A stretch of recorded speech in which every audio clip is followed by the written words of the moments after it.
नमस्कार दोस्तों, स्वागत है आपका भोपाल एकेडमी के ऑनलाइन प्लेटफॉर्म पर, जहां हम एमपीपीएससी असिस्टेंट प्रोफेसर जूलॉजी के जो मतलब हमारा सिलेबस है उसके बारे में हम पूरी विस्तार से पढ़ाई कर रहे हैं। ठीक है, तो आज हमारी फोर्थ क्लास है ना। और यहाँ पे हम कार्डियोवास्कुलर सिस्टम पढ़ रहे थे, structure and function of vertebrate, जो आपका यूनिट 9 है ना। तो उसमें हमने कार्डियोवास्कुलर सिस्टम में हमने ब्लड के बारे में पढ़ा, देन हमने हार्ट के बारे में हमारी अभी बातें चल रही थी। ठीक है, आज हम पढ़ेंगे इलेक्ट्रोकार्डियोग्राम। ओके, ईसीजी सुना है आपने, ईसीजी है ना। देखिए, कभी कभी किसी को चेस्ट पेन होता है ना, या फिर पैल्पिटेशन की प्रॉब्लम होती है, तो लोग क्या करते हैं, भागे भागे जाते हैं डॉक्टर के पास, है ना, और कहते हैं कि सर आज ना बहुत ज्यादा चेस्ट पेन हो रहा है, या आज बहुत ज्यादा पैल्पिटेशन हो रहा है ना। पैल्पिटेशन का मतलब होता है धड़कन बढ़ना, है ना, जो उसका रेट होता है वो बढ़ जाना, है ना। तो डॉक्टर क्या करता है सबसे पहले, अच्छा अच्छा आपको ऐसा ऐसा प्रॉब्लम हो रहा है, कोई बात नहीं, आपका हम सबसे पहले ईसीजी करके देखते हैं, है ना। तो फिर हम समझ पाएंगे कि आपको प्रॉब्लम क्यों है। जैसे चेस्ट पेन हो रहा है तो क्यों हो रहा है, पैल्पिटेशन हो रहा है तो क्यों हो रहा है ना। तो डॉक्टर क्या आपको क्या कहेगा कि चलिए सबसे पहले आपका ईसीजी कर लेते हैं हम, है ना। तो ईसीजी वो क्यों करवाता है ना, उसको मजा तो आता नहीं है ईसीजी करवाने में। ठीक है, तो ईसीजी वो इसलिए करवाता है ताकि वो चेक कर सके कि हमारे हार्ट में क्या प्रॉब्लम है, जिस वजह से हमारा चेस्ट पेन हो रहा है या फिर पैल्पिटेशन की प्रॉब्लम हो रही है ना। अब यदि हम इसकी डेफिनेशन जानने की कोशिश करें, सो इलेक्ट्रोकार्डियोग्राम या फिर ईसीजी, है ना। इलेक्ट्रोकार्डियोग्राम को ही शॉर्ट फॉर्म में हम ईसीजी बोलते हैं। ओके, ईसीजी, और it is related to electrocardiography. So electrocardiogram, it is the graphical record of a electrical activity of the heart। ये एक तरह का ग्राफिकल रिकॉर्ड होता है, हमारे हार्ट की एक्टिविटी को ये शो करता है। ठीक है, कि हमारे हार्ट में अंदर क्या क्या एक्टिविटीज चल रही हैं। सो ये एक तरह का टेस्ट होता है। क्या होता है ये electrocardiogram, ECG? It is a type of test जिसमें कि डॉक्टर हमारी बॉडी में ईसीजी करता है और वो ये पता लगाता है कि how the heart is beating, हमारा हार्ट किस तरह से बीट कर रहा है, and whether the heart is working normally और नॉट, हमारा हार्ट नॉर्मल वर्क कर रहा है कि नहीं, ये ईसीजी करने से हमें पता चलता है। देखिए, ऊपर से तो देख के डॉक्टर नहीं समझ पाएगा ना, उससे जब तक वो कुछ मेडिकल ट्रीटमेंट ना करे, मतलब नहीं करेगा, उसे समझ में नहीं आएगा कि एक्चुअल कंडीशन क्या है पेशेंट की, है ना। So the use of ECG, ECG का क्या काम होता है? It helps the doctor to study the heart rhythm. Okay, ये डॉक्टर्स को हेल्प करता है हमारे हृदय की धड़कन को समझने के लिए, एंड द कंडक्शन, उसका संचरण, ओके, और असामान्यताओं, एबनॉर्मलिटीज को समझने के लिए जो ईसीजी है ये काम करता है। ओके, फिर ही डॉक्टर पता लगा सकता है कि भैया आपको चेस्ट पेन हो रहा है, या आपको इरेगुलरिटी इन हार्ट बीट हो रहा है, या फिर पैल्पिटेशन हो रहा है, तो वो किन कारणों से होता है। ओके, तो हमें अब डॉक्टर बनने की जरूरत नहीं है, हमें सिर्फ ये जानने की जरूरत है कि ईसीजी क्या है और इसका क्या काम होता है। देखिए, आपके फैमिली में जब आप किसी को लेके गए होंगे, है ना, डॉक्टर के पास, तो एक चार्ट सा वो देता है ना, पिंक कलर का चार्ट होता है, जिसमें कि कुछ इस तरह से ये ऐसे कुछ हमको ये रेज ऐसा कुछ ये ऐसा पेपर होता है, और उसमें इस तरह के हमको पिक्चर शो होता है ना। अब अपन को तो समझ आता नहीं कि भैया ये क्या है, ये ऐसे ये ग्राफ क्या है, ये है ना, ये डॉक्टर ही समझ पाता है, ठीक है। तो तुम वो चीज समझने की कोशिश मत करो, वो डॉक्टर को ही समझने दो। तुम ये बस जान लो कि ईसीजी क्या होता है, ये क्या काम करता है, ठीक है। यदि पेपर में पूछता है कि ECG what is the work of ECG, तो आप बता पाएंगे। ओके, अब हम देखते हैं इसमें types of waves in ECG. जो मैंने डायग्राम बनाया इसको अभी डिटेल में मैं समझाती हूँ आपको, ठीक है। देखिए, सबसे पहले हम ये देखें कि types of waves in ECG, माने ईसीजी में कितने तरह के वेव्स होते हैं।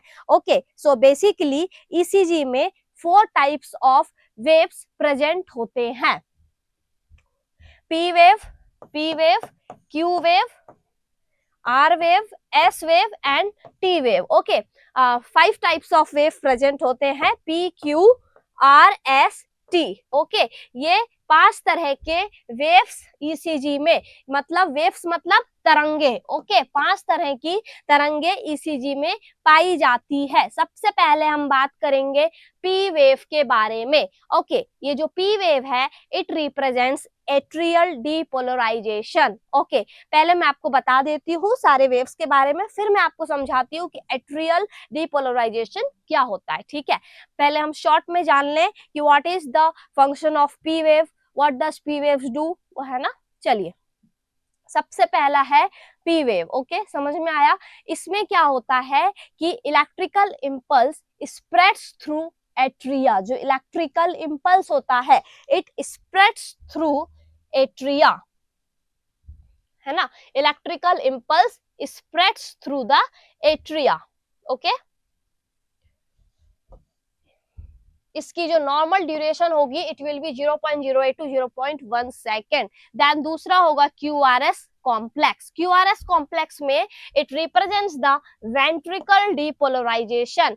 और ये क्या शो करता है, ये वेंट्रिकल डीपोलराइजेशन क्या है, it shows the contraction of the ventricles. Okay, then it has components. QRS में it has components. First is Q wave, first downward deflection, and R wave is the upward deflection, and S wave is the downward deflection, and R is the duration. बच्चों ये याद करने का ये है, ठीक है। इसमें कुछ समझने वाली ज्यादा कुछ बात है नहीं, इसको आपको याद करना है, तो आप इस चीज को याद कर लीजिएगा। वैसे इसमें कुछ ज्यादा इंपॉर्टेंट क्वेश्चन बनने की संभावना नहीं है, फिर भी आप सेफ हैंड लेके चले कि थोड़ा सा ईसीजी के बारे में हम जान लेते हैं, ठीक है। क्योंकि कुछ कुछ पेपर में पूछ भी सकता है भाई, एमपीपीएससी क्या आप क्वेश्चन पूछ ले, वो तो हम भी नहीं जान सकते कि वो कब क्या क्वेश्चन पूछ ले, है ना। यदि मैंने बोला कि इम्पोर्टेंट है, पता चले आया ही नहीं, या मैं बोल दूं इम्पोर्टेंट नहीं है और पता चला कि क्वेश्चन पेपर में वही क्वेश्चन आ गया, तो पढ़ के तो अपन को सब जाना है, सबके बारे में थोड़ी थोड़ी ही बातें भले पर हमें पता होनी चाहिए, है ना। तो कोई भी टॉपिक को हमें छोड़ना नहीं है। जो ये ST सेगमेंट है, it is the flat portion between the QRS complex and the T wave. Okay, देखिए इसका मैं आपको डायग्राम दिखाऊं। टी वेव भी एक बार जान लीजिए। T wave represents the ventricular repolarization, and QT interval जो होगा it is the time from beginning of the Q wave to the end of the T wave. So इसका सिग्निफिकेंस क्या है, इसका significance it represents the total time of ventricular contraction and relaxation. This is the, है ना, इस तरह का आपने देखा है ईसीजी, पिंक कलर का ये रहता है, ये है ना ग्राफ, और इसमें कुछ इस तरह से ये बने होते हैं waves. This is the P wave, okay, and this is the Q wave, R wave, S wave, T wave and V wave, P, Q, R, S, T, V. Okay, so this is the QT interval, this is QRS duration, and this is the PR interval. Okay, यहाँ लिखा है atrial depolarisation और यहाँ लिखा है ventricular depolarization and ventricular repolarization. थोड़ा थोड़ा इसके बारे में हम जान लें, है ना, कि ये क्या कहना चाह रहा है कि what is ventricular depolarization and atrial depolarization. Okay, देखिए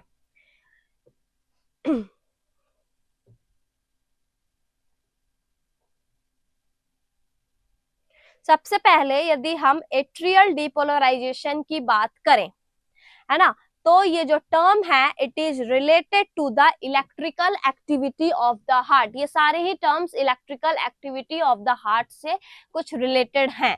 ओके कि और ये बताता है कि electrical activity of the heart that makes it beat. Okay in simple word यदि हम जानने की कोशिश करें इसको, डीपोलराइजेशन को, okay so depolarization means the electrical signal spreads in the atria. ये जो इलेक्ट्रिकल सिग्नल है ये एट्रिया में स्प्रेड हो जाते हैं। इससे क्या होता है, क्या काम होता है इससे, द एट्रिया कॉन्ट्रैक्ट। इस अब ये जैसे होगा तो क्या होगा इसमें, atria contract and push blood into the ventricles. Okay, and in ECG it appears as a P wave. Okay, तो atrial depolarization क्या क्या काम करता है समझ में, और ये किसको रिप्रेजेंट करता है, it represents the P wave. Okay अब सेकंड जो है इसमें वेंट्रिकुलर डीपोलराइजेशन। ओके जो ये वेंट्रिकुलर डीपोलराइजेशन है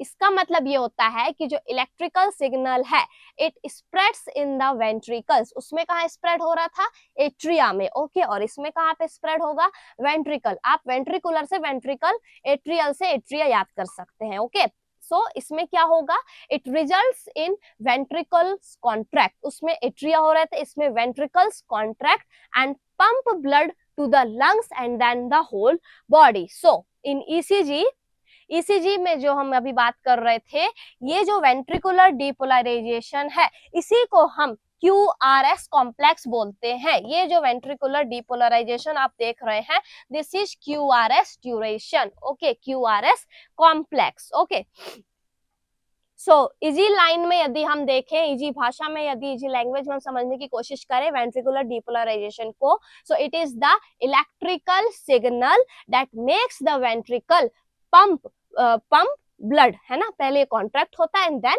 ब्लड को पंप करता है to the lungs and then the whole body. Okay third है हमारा ventricular repolarization. Okay ventricular repolarization इसमें वेंट्रिकल्स, अब वेंट्रिकल है तो वेंट्रिकल रिलैक्स, वेंट्रिकल इसमें पहले रिलैक्स होंगी and return to their normal electrical state, और ये नॉर्मल इलेक्ट्रिकल स्टेट में रिटर्न हो जाएंगी after the contraction.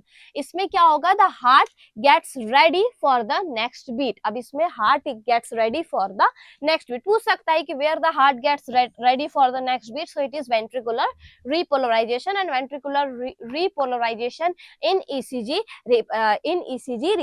represents the T wave, है ना, ये किसको दर्शाता है, T wave को। तो इसमें इजी लैंग्वेज में हम समझे इन वन सेंटेंस हम यदि इसकी बात करते हैं वेंट्रिकुलर रीपोलराइजेशन की, so the meaning of this is ventricles relax after pumping the blood. Okay so atrial depolarisation में क्या हो रहा था, एट्रिया कॉन्ट्रैक्ट, वेंट्रिकुलर डीपोलराइजेशन में वेंट्रियल्स कॉन्ट्रैक्ट हो रहे थे, है ना, बट जो वेंट्रिकुलर रीपोलराइजेशन है उसमें क्या हो रहा है, वेंट्रिकल्स रिलैक्स हो रहे हैं। ठीक है, so this is all about the ECG। Okay बस इसमें इतना ही जानने की जरूरत है ना। मूविंग टू नेक्स्ट हमारा जो टॉपिक है वो है कार्डियोवास्कुलर डिजीजेस, मतलब डिजीजेस जो कि कार्डियोवास्कुलर से रिलेटेड है। माने सिंपल यदि हम समझने की कोशिश करें तो हार्ट रिलेटेड डिजीजेज ओके, हृदय से संबंधित बीमारियों को हम कहते हैं cardiovascular diseases. Okay cardiovascular diseases, बहुत सारी बीमारियां हमें इसमें पढ़नी है अभी, है ना। सबसे पहले हम बात करते हैं हाइपरटेंशन की। ओके हाइपरटेंशन सुना है, हाइपरटेंशन हाइपोटेंशन, है ना, दो तरह की टेंशन होते हैं, वैसे तो बहुत सारे टेंशन होते हैं, है ना, पर यहाँ हम बात करें hypertension and hypertension. So it is a medical condition in which the blood pressure remains chronically high. Hyper माने हाई। ओके इसमें क्या होगा कि जो बीपी होगा, आपका जो ब्लड प्रेशर होगा वो कैसा रहेगा, it remains high. It increases the risk of stroke, heart attack, kidney failure and aneurysm. देखिए भैया, बोलते हैं ना कि अपना बीपी शांत रखो, है ना, अपना स्ट्रेस टेंशन कम लेना चाहिए। क्यों बोलते हैं कम लेना चाहिए? इसलिए बोलते हैं ताकि इस तरह की खतरनाक बीमारियां ना हो, heart attack, stroke, kidney failure, है ना। तो इन सब से बचने के लिए टेंशन थोड़ा कम लेना चाहिए, तभी आप बच पाएंगे, ठीक है। एन्यूरिज्म ये थोड़ा नया है, क्योंकि आपने स्ट्रोक तो सुना होगा, हार्ट अटैक तो बहुत कॉमन हो गया है आजकल, है ना, आप जानते हैं। किडनी फेलियर ये भी सुना है ना, डायलिसिस ऑल कितना लोग करवाते हैं आजकल। और फोर्थ है एन्यूरिज्म। एन्यूरिज्म का मतलब होता है, देखिए जो आपके वॉल होती हैं ब्लड वेसल्स की, वो स्वेल हो जाती हैं, they gets swollen, okay, outward like a balloon. जो आपकी ब्लड वेसल्स होती हैं वो स्वेलन हो जाती हैं like a balloon, okay. So this condition को हम कहते हैं aneurysm, okay. So swollen part of the vessel जो होगा वो बिकम्स वीक, है ना, तो उस कंडीशन को हम कहते हैं एन्यूरिज्म, ओके। ये लिखा है ना यहाँ पे, ठीक है। तो हाइपरटेंशन वह स्थिति है जिसमें रक्तचाप लगातार अधिक रहता है, इससे stroke, heart attack, kidney failure और एन्यूरिज्म का खतरा बढ़ जाता है भैया, इसलिए टेंशन कम लो।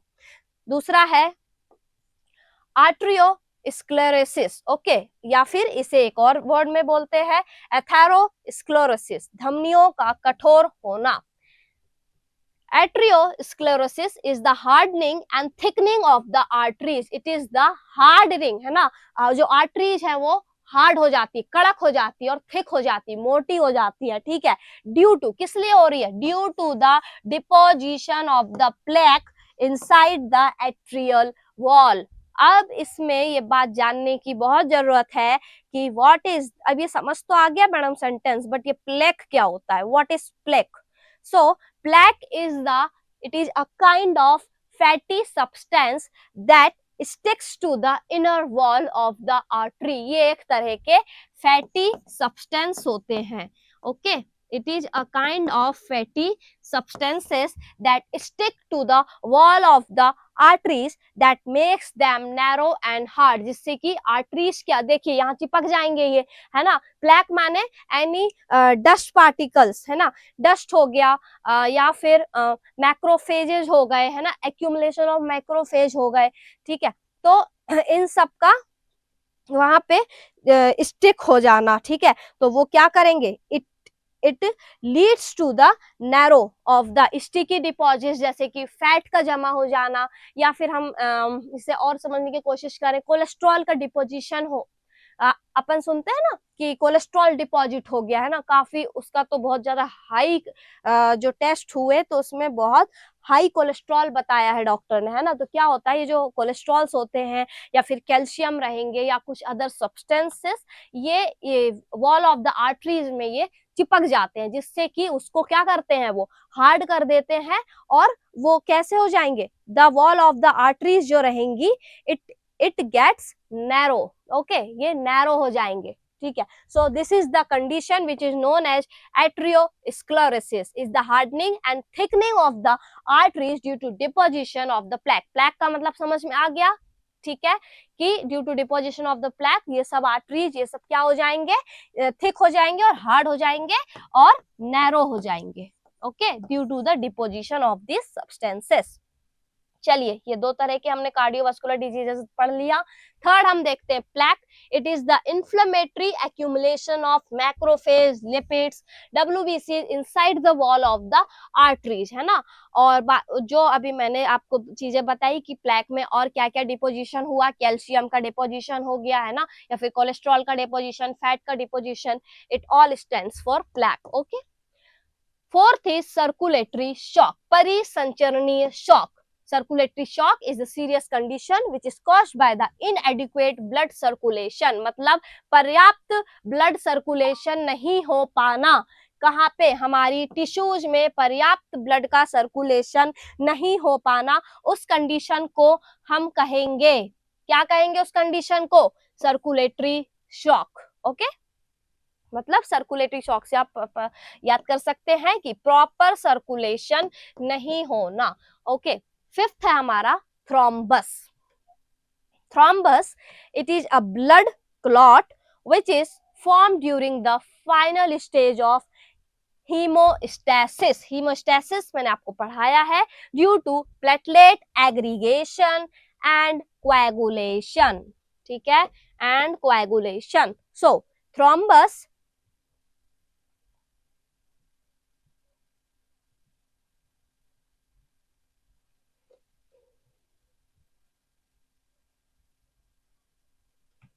थ्रोम्बस में क्या होता है, ये जो ब्लड क्लॉट है ना, thrombus is a blood clot which is form during the final stage of haemostasis due to platelet aggregation and coagulation. This is thrombus. जब हम ब्लड पढ़ रहे थे तब हमने हीमोस्टैसिस की बात की थी. ठीक है, ओके. नेक्स्ट है हमारा embolism. It occurs when an embolus travels to the blood and blocks a vessel at another site. Embolus travel करता है through the blood and blocks the vessel at the another site. This is known as embolism. Okay. और इसका मतलब क्या होता है embolism का, चलिए देख लें कि what's the meaning of embolism. Okay.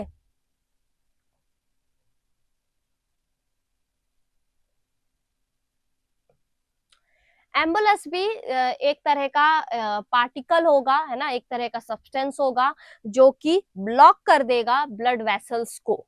ठीक है, सो एम्बुलस जो है एक तरह का एक ये मूविंग क्लॉट होता है ना, मूविंग क्लॉट या फिर पार्टिकल होता है ब्लड में जो कि ब्लॉक कर देता है हमारे ब्लड वेसल्स को. इससे क्या होगा, इससे जो डिजीज होगा it is known as embolism. Okay, चलिए नेक्स्ट चलें अपन. Stroke. Stroke occurs when the blood supply to a part of the brain is interrupted. माने स्ट्रोक तब होता है जब मस्तिष्क के किसी भाग में रक्त की आपूर्ति रुक जाती है. When the blood supply, जब ब्लड सप्लाई रुक जाना, है ना, when a blood supply to a part of the brain is interrupted, उस कंडीशन को हम कहते हैं स्ट्रोक. टाइप्स ऑफ स्ट्रोक, दो तरह के स्ट्रोक होंगे.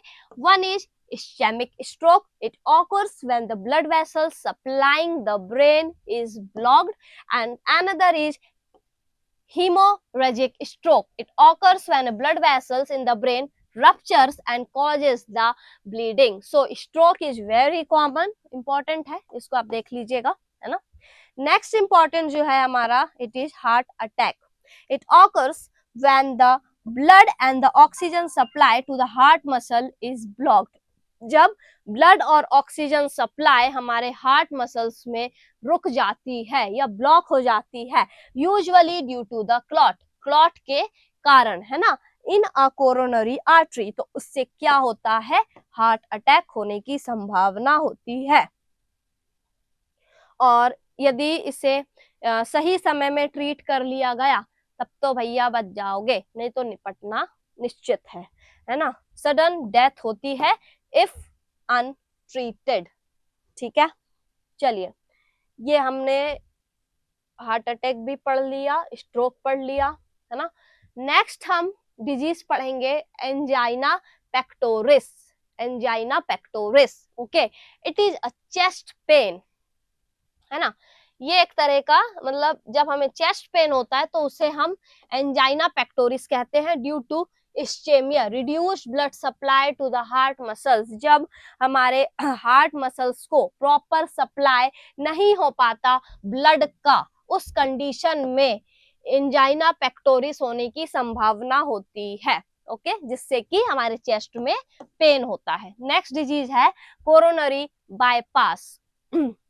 Okay, it is a surgery creates an alternative pathway for the blood flow to bypass the blocked coronary artery. माने कोरोनरी बाईपास सर्जरी में ब्लॉक हुई कोरोनरी आर्टरी को, जो ब्लॉक्ड हो चुकी है, जो कोरोनरी आर्टरी जो ब्लॉक्ड हो चुकी है को बाईपास करके रक्त के लिए नया रास्ता बनाया जाता है. So it is known as the coronary bypass.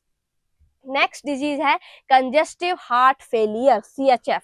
It is, ये भी इंपॉर्टेंट है ना, मोस्ट इंपॉर्टेंट, अच्छे से पढ़ लेना इसे।